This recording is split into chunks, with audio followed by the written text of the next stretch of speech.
Hi mga karag-karag, welcome to Atis Kuragan's vlog. Karon ang chismosa sa lasak, gikalibanga siya to ara siya.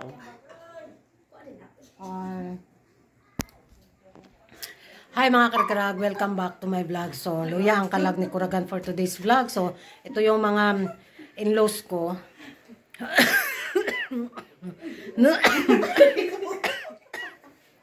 Ewan ko mga karag-karag, mula nung bumalik ako sa Pilipinas ba?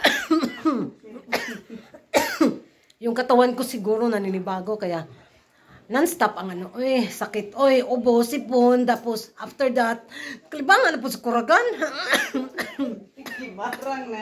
Barang na kuno ko.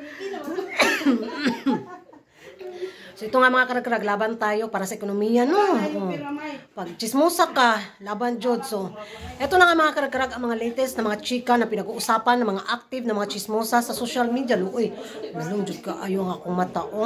So, natandaan nyo yung si Miss International na naging kalaban ni Atisa Manalo. Uy, mga karag-karag, umeksena ng tudo ngayon sa social media. Sa latest na interview niya, na kung saan sinabi niya mga karag-karag, hindi daw niya pwede maging kaibigan si Atisa Manalo. Uy, dakin sa ba siya no kung ako pa sa kanya mga karag-karag?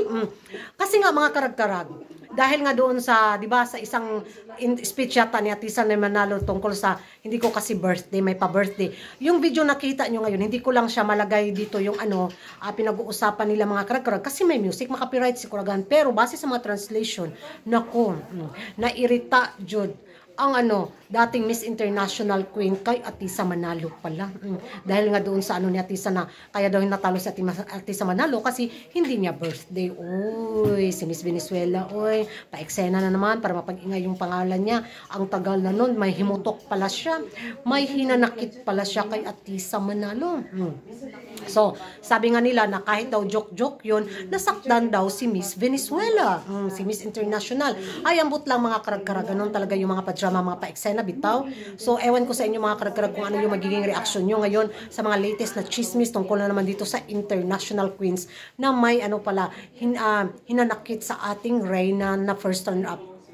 Na sabi nga nila, si Paasa Queen. Yun yung alias nila kay Atisa Manalo. Mag-ingay tayo sa comment section mga karag-karag kung ano yung magiging reaction ninyo kay muinom na tao kuan tambal sa kalibang. And bye-bye!